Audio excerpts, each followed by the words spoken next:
La lluvia golpeaba con fuerza el parabrisas de la camioneta negra que avanzaba por el camino de terracería. Mateo Andrade, vestido con un traje oscuro y una corbata que le apretaba el cuello como un recordatorio constante de la vida que había construido lejos de aquel lugar, miraba por la ventana con una expresión que mezclaba la nostalgia con algo más oscuro, algo que se parecía al remordimiento pero que él se negaba a reconocer. Hacía 12 años que no regresaba al rancho. 12 años desde que había salido de San Miguel de Allende con una maleta gastada, un título universitario recién obtenido y la promesa de nunca más volver a sentir el peso de la pobreza sobre sus hombros. Ahora regresaba, pero no por nostalgia ni por amor. Regresaba porque había tomado una decisión que consideraba puramente práctica, puramente de negocios. Iba a vender el rancho. La propiedad había quedado a su nombre después de que sus padres, don Antonio y doña Clara, firmaran los papeles que él había enviado desde la Ciudad de México hacía 5 años. En ese momento les había dicho que era para proteger el patrimonio familiar, para asegurarse de que nadie pudiera quitarles lo que tanto les había costado conseguir. Era una mentira a medias. La verdad era que Mateo ya estaba planeando su salida, su forma de convertir aquellas hectáreas de tierra que no producían más que recuerdos dolorosos en algo útil, en dinero contante y sonante que podría invertir en sus negocios tecnológicos que florecían en la capital. El rancho valía una fortuna ahora. No por lo que había en él, sino por dónde estaba ubicado. Los desarrolladores inmobiliarios habían comenzado a construir fraccionamientos de lujo en la zona, casas enormes con albercas infinitas y vistas panorámicas para extranjeros jubilados y empresarios de la Ciudad de México que buscaban un refugio de fin de semana. Le habían ofrecido 15 millones de pesos. Era una cantidad absurda para un pedazo de tierra que sus padres habían comprado por casi nada hacía 40 años, cuando San Miguel todavía era un pueblo tranquilo y olvidado, antes de que los turistas y el dinero lo transformaran en algo completamente diferente. Mateo había aceptado la oferta por teléfono 3 semanas antes. Solo faltaba que sus padres firmaran los últimos papeles. Había intentado llamarlos repetidamente durante esos días, pero nadie contestaba. El teléfono fijo del rancho sonaba y sonaba hasta que saltaba la vieja contestadora con la voz de su madre, diciendo que dejara un mensaje. Mateo había dejado 5, 10, 15 mensajes. Nada. Tampoco contestaban el celular básico que les había comprado hacía 2 años, un aparato sencillo que su madre apenas sabía usar y que su padre se negaba a tocar porque decía que esas cosas modernas le daban dolor de cabeza. Al principio no le dio mayor importancia. Sus padres eran mayores, tenían sus rutinas, sus tiempos. Probablemente estaban ocupados con el ganado, con las gallinas, con las miles de pequeñas tareas que consumían los días en el rancho. Pero después de la segunda semana de silencio, una semilla de preocupación comenzó a germinar en su pecho, una sensación incómoda que intentaba ignorar, pero que crecía con cada día que pasaba sin noticias. Finalmente decidió ir personalmente. No tanto por preocupación, se decía a sí mismo, sino porque necesitaba cerrar el trato. El comprador estaba impaciente. Ya había transferido el anticipo a la cuenta de Mateo, 500,000 pesos que ahora descansaban en su cuenta bancaria esperando ser invertidos. Todo lo que necesitaba eran esas firmas, esos garabatos en el papel que convertirían el rancho de su infancia en un recuerdo distante y rentable. La lluvia había comenzado cuando pasó Querétaro, primero como una llovizna ligera que apenas requería que encendiera los limpiaparabrisas, pero que fue intensificándose a medida que se acercaba a San Miguel. Para cuando tomó el desvío hacia el camino de terracería que conducía al rancho, la tormenta ya era feroz. Relámpagos iluminaban el cielo oscurecido prematuramente por las nubes negras que se habían acumulado sobre las montañas. El trueno llegaba segundos después, un rugido profundo que hacía vibrar el suelo. Mateo conducía despacio, sorteando los charcos que se habían formado en el camino irregular. Su camioneta de lujo, con sus llantas diseñadas para el asfalto de la ciudad, resbalaba ocasionalmente en el lodo, recordándole que aquel no era su mundo, que hacía mucho tiempo que había dejado de pertenecerle. Pasó junto a la vieja iglesia del pueblo, con su fachada de cantera rosa que brillaba bajo la lluvia. Pasó junto a la tienda de don Jacinto, cerrada a esa hora de la tarde. Pasó junto a las casas de adobe que recordaba de su infancia, algunas ahora renovadas con fachadas modernas, otras todavía aferradas a su aspecto original, resistiéndose al cambio que consumía el resto del pueblo. El corazón le latía más rápido con cada kilómetro. Le molestaba reconocerlo, pero había algo en regresar que lo ponía nervioso. No era miedo exactamente, sino una incomodidad profunda, como ponerse ropa que ya no te queda, que aprieta en lugares donde antes era cómoda. Dobló en la última curva, la que conducía directamente al rancho, y fue entonces cuando vio algo que hizo que su pie golpeara el freno instintivamente, haciendo que la camioneta derrapara ligeramente sobre el lodo antes de detenerse por completo. Dos figuras estaban bajo la lluvia, en medio del camino, justo frente a la entrada del rancho. No estaban caminando ni corriendo buscando refugio. Estaban arrodilladas en el lodo, con las cabezas agachadas, las manos juntas sobre algo que Mateo no podía distinguir desde la distancia. La lluvia caía sobre ellos con tal intensidad que parecían dos estatuas siendo castigadas por el cielo mismo. Mateo entrecerró los ojos, intentando ver mejor a través del agua que corría por el parabrisas. Algo en la forma en que estaban arrodillados, en la manera en que sus cuerpos se encorvaban contra la tormenta, le resultaba terriblemente familiar. Encendió las luces altas de la camioneta. Los faros iluminaron la escena con una claridad brutal que le quitó el aire de los pulmones. Eran sus padres, don Antonio y doña Clara, arrodillados en el lodo bajo la lluvia torrencial, completamente empapados, temblando visiblemente incluso desde la distancia. Mateo no recordaría después cómo salió de la camioneta. No recordaría si apagó el motor o si cerró la puerta. Lo único que quedó grabado en su memoria fue la sensación del agua fría golpeando su rostro, el sonido de sus zapatos caros hundiéndose en el lodo, y el grito que salió de su garganta sin que pudiera controlarlo. «Papá, mamá, ¿qué están haciendo?» Su voz se perdió en el ruido de la tormenta, pero ellos debieron escuchar algo porque ambos levantaron la cabeza al mismo tiempo.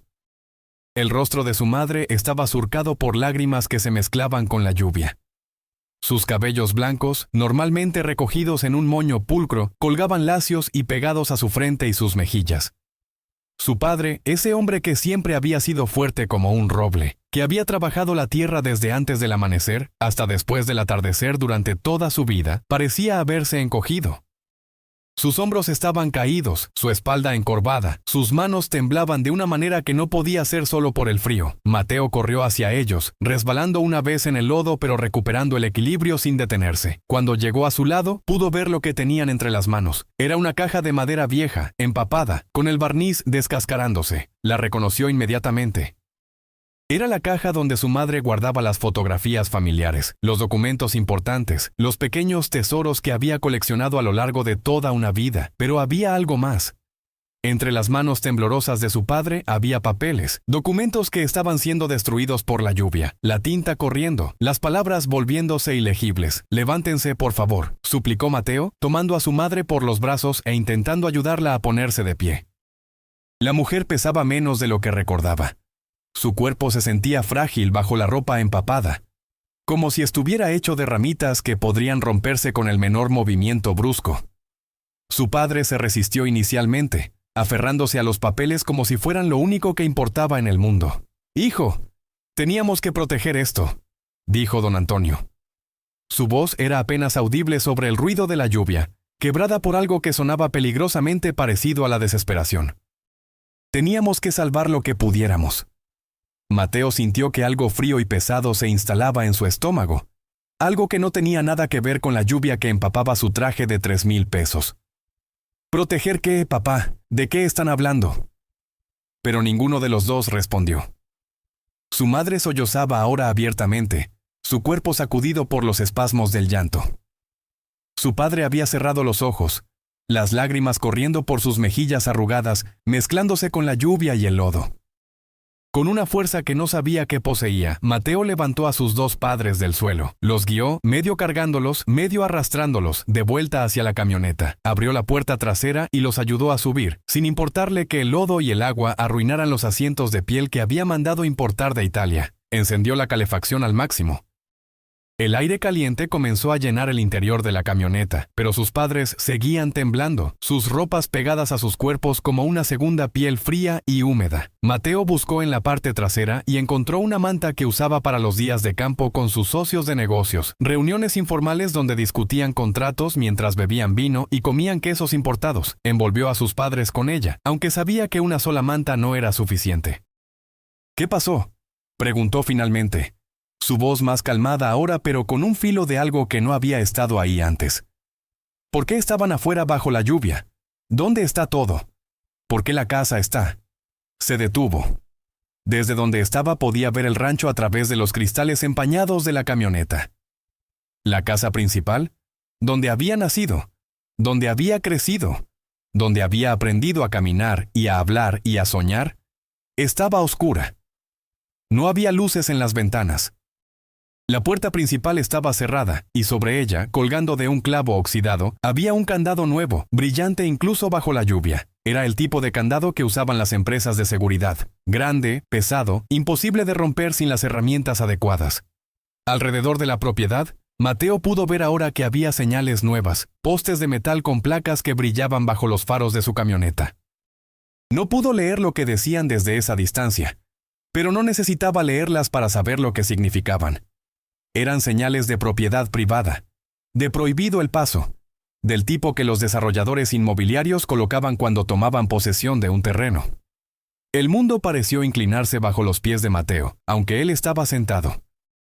Su mente intentaba procesar lo que estaba viendo, intentaba encontrar una explicación lógica, una razón que tuviera sentido, pero cada pensamiento se estrellaba contra el muro de lo imposible.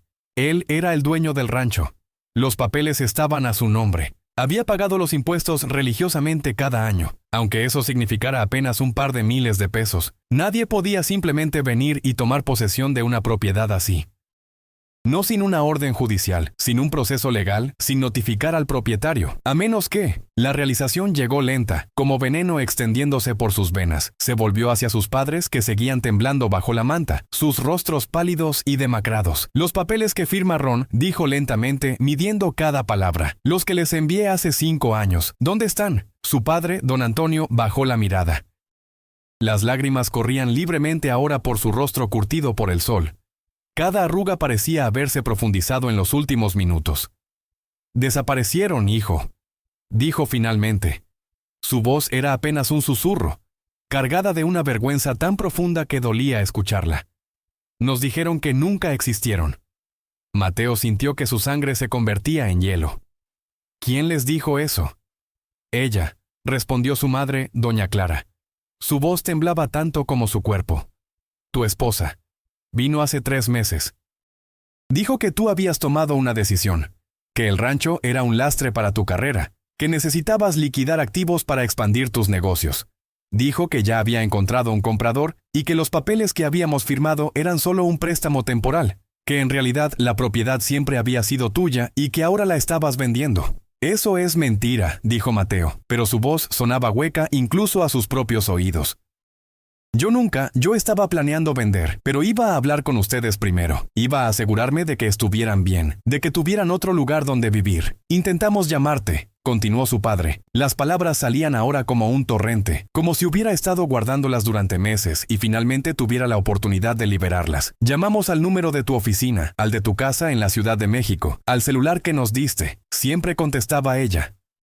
Siempre decía que estabas ocupado, que estabas en reuniones importantes, que estabas viajando por negocios. Nos prometía que te daría los mensajes, que tú nos llamarías cuando tuvieras tiempo. Nunca recibí ningún mensaje, susurró Mateo. La realidad de lo que había sucedido comenzaba a tomar forma en su mente. Una imagen horrible y clara que no podía negar. Carla, su esposa, la mujer con la que había compartido su vida durante los últimos 8 años. La mujer que había estado a su lado mientras construía su imperio tecnológico, que había asistido a las cenas de negocios con una sonrisa perfecta, que había pronunciado discursos sobre responsabilidad social corporativa y filantropía. Esa misma mujer había venido al rancho, había mentido a sus padres, había manipulado la situación para su propio beneficio. Y vinieron los hombres, continuó doña Clara, su voz quebrándose con cada palabra. Hace un mes. Hombres con trajes como el tuyo, con documentos y abogados. Dijeron que teníamos que irnos, que la propiedad había sido vendida, que ya no teníamos derecho a estar aquí. Les mostramos los papeles que teníamos, suplicó su padre. Las copias de los documentos que nos enviaste, los recibos de los impuestos que tú pagabas, pero ellos dijeron que eran falsos, que habían sido fabricados. Trajeron sus propios papeles, con sellos oficiales y firmas de notarios. Dijeron que si no nos íbamos voluntariamente, llamarían a la policía y nos sacarían por la fuerza. Mateo cerró los ojos. El dolor en su pecho era físico ahora, como si alguien le estuviera apretando el corazón con un puño de hierro. Sus padres, las 2 personas que le habían dado la vida, que habían sacrificado todo para que él pudiera tener una educación, una oportunidad, una vida mejor que la de ellos, habían sido echados de su propia casa como criminales. ¿Y dónde han estado viviendo?, preguntó, aunque una parte de él ya conocía la respuesta y no quería escucharla. Aquí y allá, respondió su padre con evasivas. Don Jacinto nos dejó dormir en el almacén de su tienda algunas noches. La familia Hernández nos dio posada cuando podían. Hemos estado moviéndonos. En la calle, dijo Mateo. No era una pregunta. Han estado viviendo en la calle durante un mes. El silencio que siguió fue respuesta suficiente. Solo el sonido de la lluvia golpeando el techo de la camioneta llenaba el espacio entre ellos. Mateo abrió los ojos y miró a sus padres.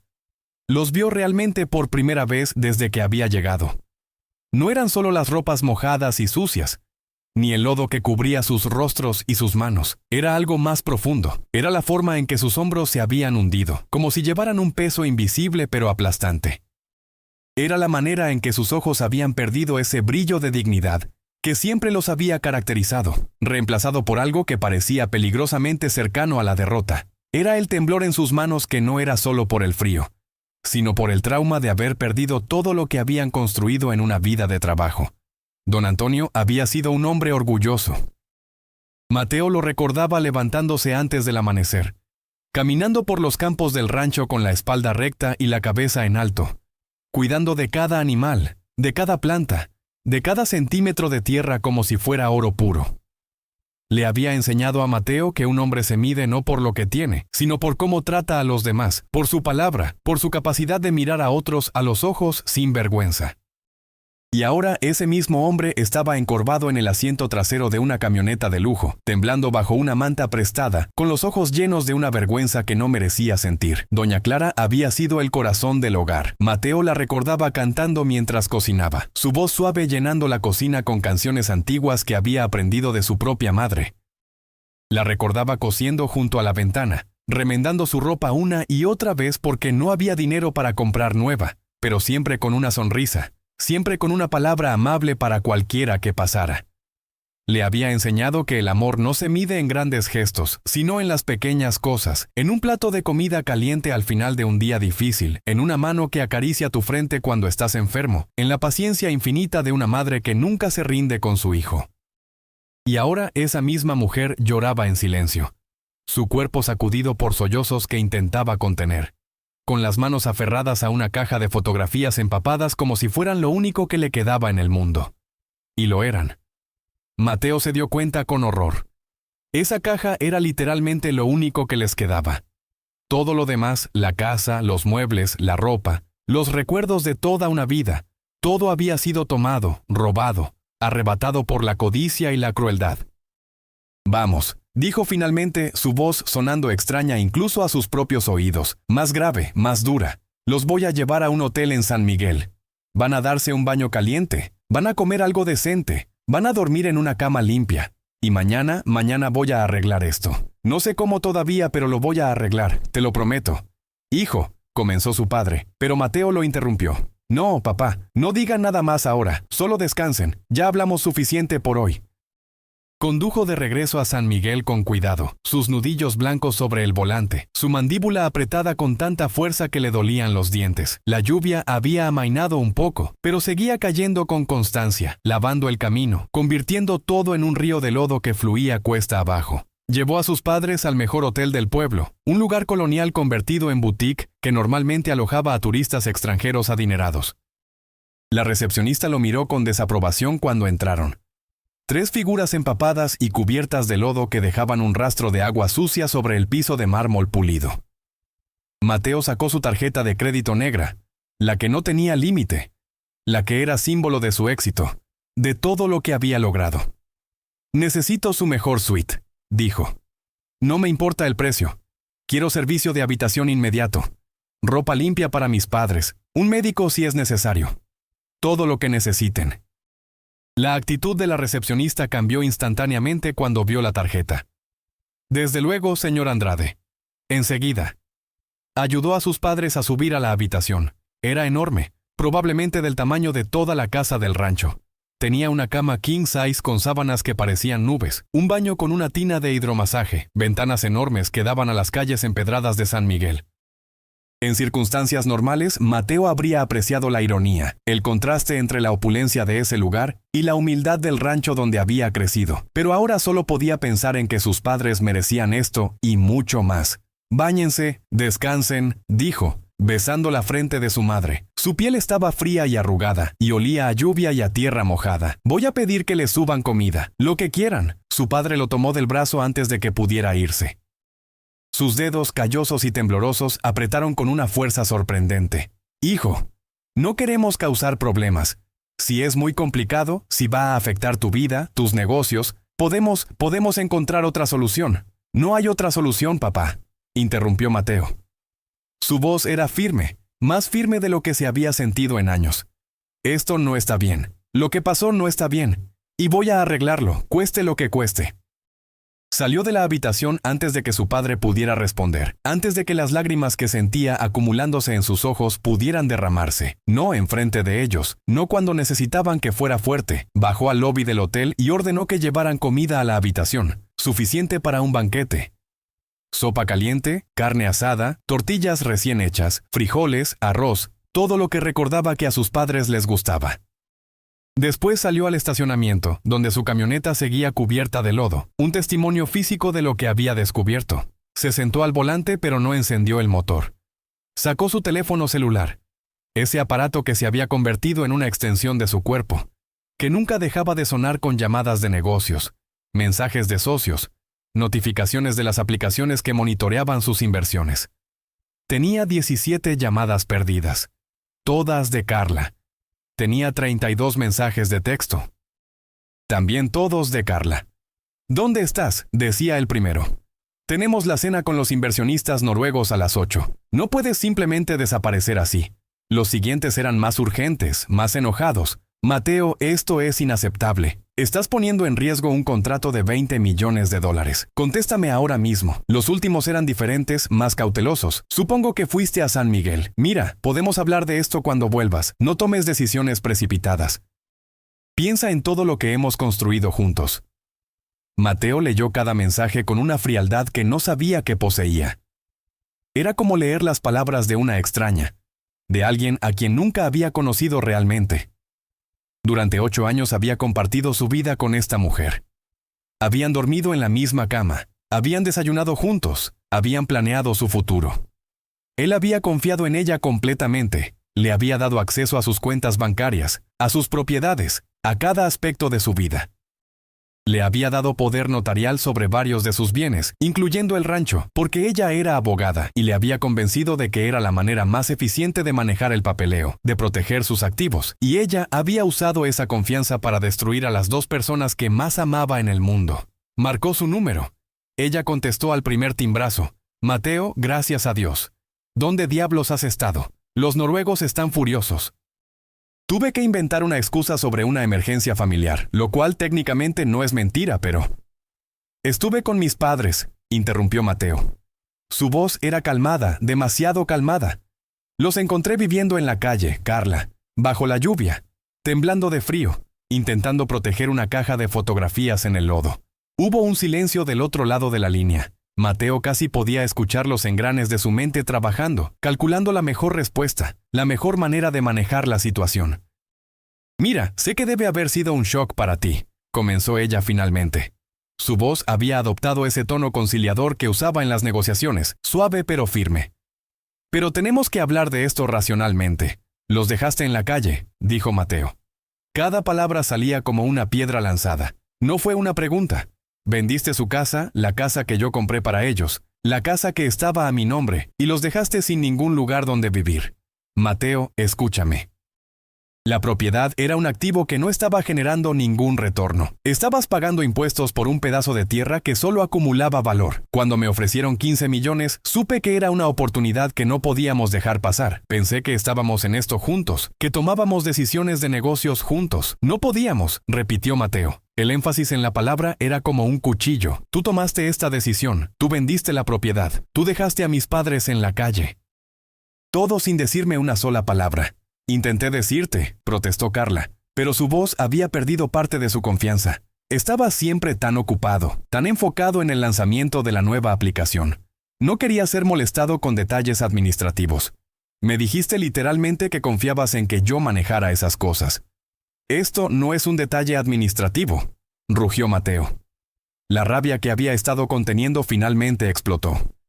Estos son mis padres, Carla, mi familia. La gente que me crió, que sacrificó todo por mí.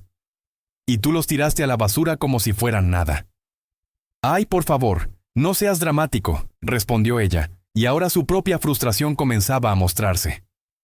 Mateo, tus padres son adultos mayores que vivían en una propiedad que valía millones.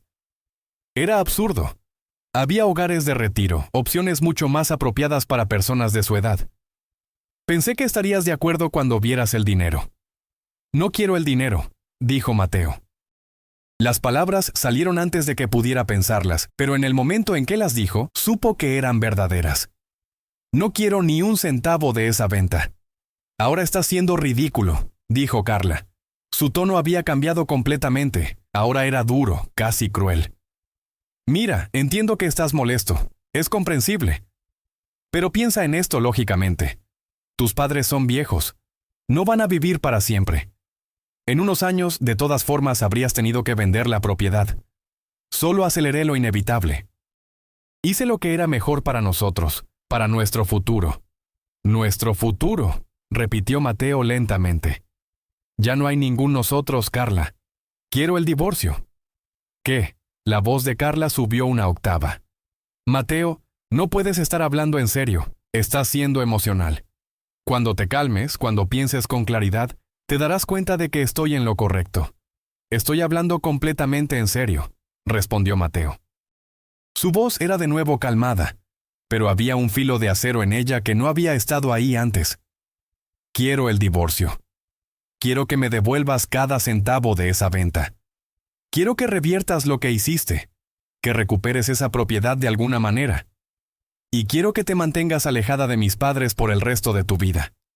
No puedes hacer esto, dijo Carla, y por primera vez desde que Mateo la conocía, escuchó miedo real en su voz. Mateo, piensa en lo que estás diciendo. Tenemos negocios juntos. Propiedades compartidas. Si haces esto, si realmente procedes con el divorcio, la batalla legal va a ser larga y fea. Va a destruir tu reputación. Va a destruir todo lo que has construido. Entonces que lo destruya, dijo Mateo. Prefiero empezar de cero con mi dignidad intacta que seguir construyendo un imperio sobre las espaldas de las personas que amo. Ella trató de hablar, de argumentar, de negociar, pero Mateo colgó el teléfono. Sus manos temblaban, no de frío sino de adrenalina, de rabia, de algo que se sentía extrañamente parecido al alivio. Había tomado una decisión, no sabía cómo resultaría todo, no sabía si podría realmente recuperar el rancho o si el daño que Carla había causado era irreversible. Pero al menos ahora sabía de qué lado estaba. Pasó la noche en su camioneta en el estacionamiento del hotel. No podía soportar la idea de estar en otro lugar, de alejarse de sus padres incluso por unas horas. Durmió a intervalos, despertándose cada vez que un coche pasaba, cada vez que una puerta se cerraba en algún lugar del hotel. Soñó con el rancho como era cuando él era niño, cuando las paredes todavía estaban pintadas de blanco, cuando el corral estaba lleno de gallinas que cacareaban al amanecer, cuando su padre lo despertaba antes de que saliera el sol para ayudar a alimentar a los animales. Soñó con su madre haciendo tortillas en el comal, el olor del maíz fresco llenando la cocina, su voz suave cantando canciones que ahora no podía recordar completamente, pero que le llenaban el pecho de una nostalgia dolorosa. Cuando el sol comenzó a salir sobre San Miguel, iluminando las cúpulas de las iglesias y las calles empedradas con una luz dorada y suave, Mateo ya estaba despierto. Se había duchado en el baño del lobby. Se había cambiado a una de las camisas limpias que siempre llevaba en su camioneta por si acaso. Compró café en la cafetería del hotel y subió a la suite donde sus padres estaban durmiendo. Entró silenciosamente, usando la tarjeta extra que la recepcionista le había dado. Sus padres estaban acostados en la enorme cama, todavía vestidos con las batas de baño del hotel. Habían comido. Podía ver los platos vacíos apilados en la mesa junto a la ventana. Habían usado la tina.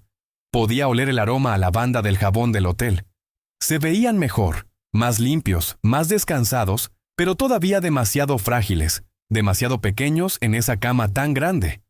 Mateo se sentó en la silla junto a la ventana y esperó a que despertaran. No tuvo que esperar mucho. Su padre siempre había sido madrugador, un hábito de toda una vida que ni siquiera la tragedia de los últimos meses había podido romper.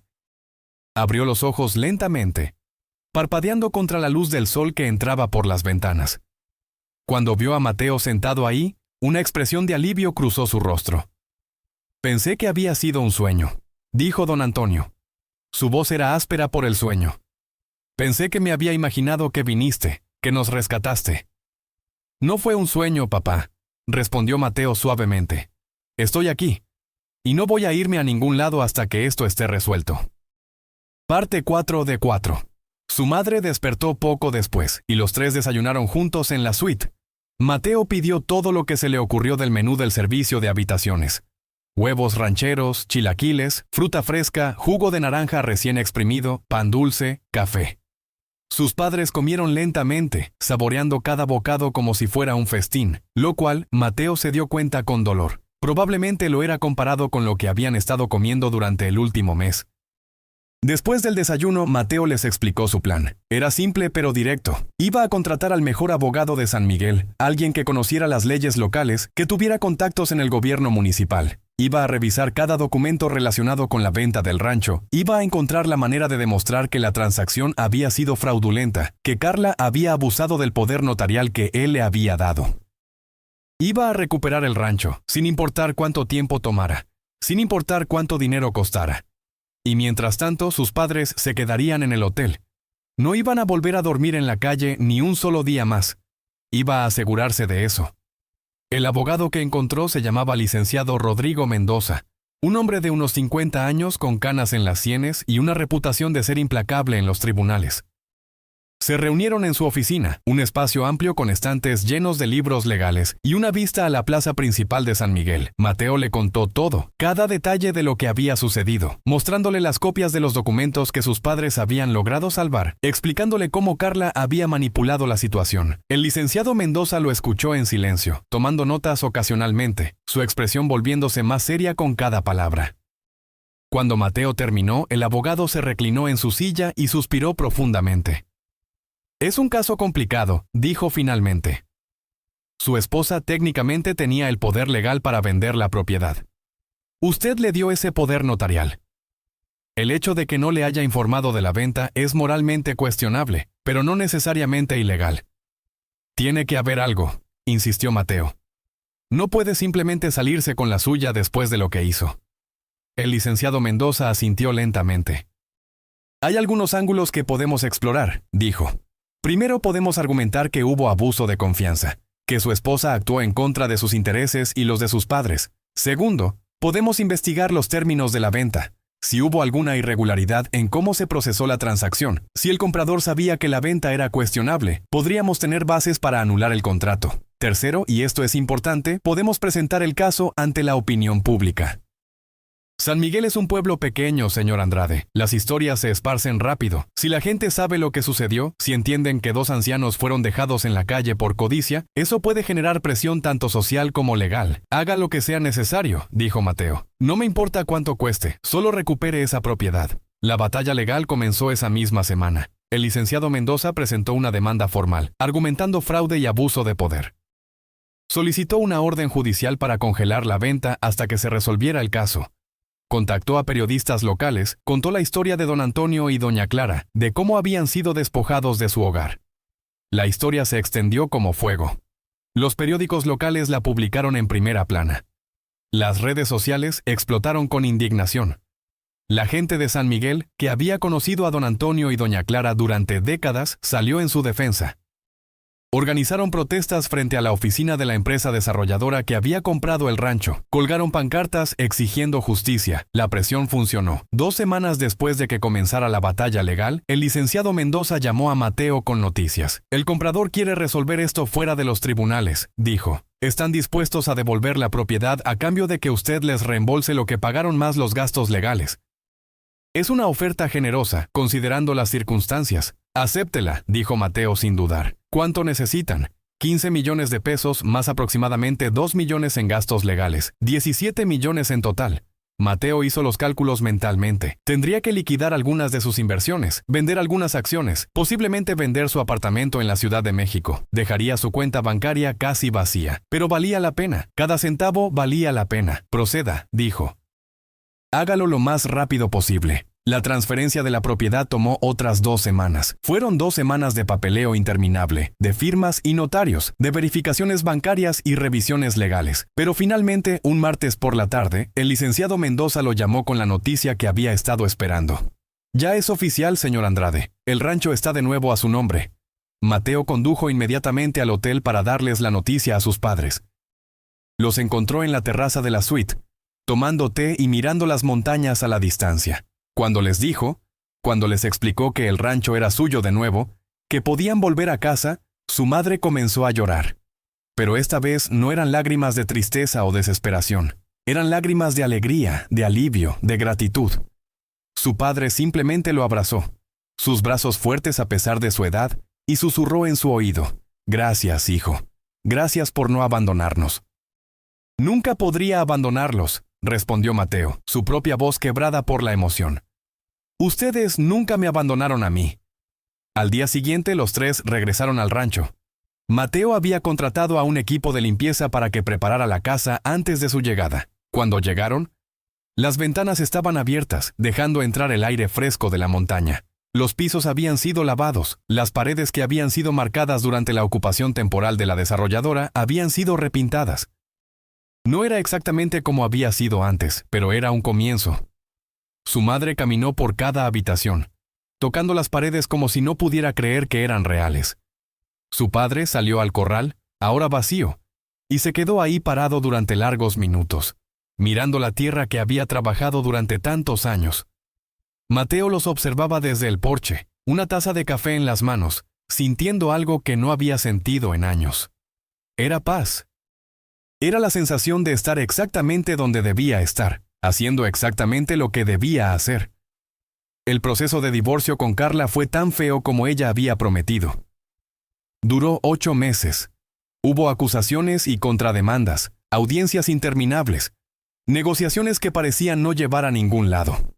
Al final, Mateo renunció a la mayoría de sus activos compartidos. Le dio a Carla el apartamento en la Ciudad de México, la mitad de sus acciones en la empresa tecnológica, incluso algunos de sus vehículos de lujo. No le importaba. Eran solo cosas, objetos que podían ser reemplazados. Lo que había recuperado, la relación con sus padres, la conexión con sus raíces, eso era irreemplazable.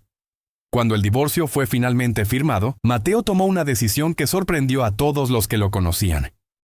Vendió su participación restante en la empresa tecnológica que había fundado, la compañía que había construido desde cero y que ahora valía cientos de millones de pesos. Sus socios estaban confundidos, sus antiguos empleados estaban en shock, sus competidores especulaban sobre qué había salido mal. Pero Mateo no les debía ninguna explicación. Tomó el dinero de la venta y lo invirtió de una manera completamente diferente. Compró las propiedades colindantes al rancho, expandiendo la tierra familiar. Contrató a veterinarios y agrónomos. Comenzó a criar ganado de manera sostenible. Plantó campos de maíz y frijol usando técnicas orgánicas.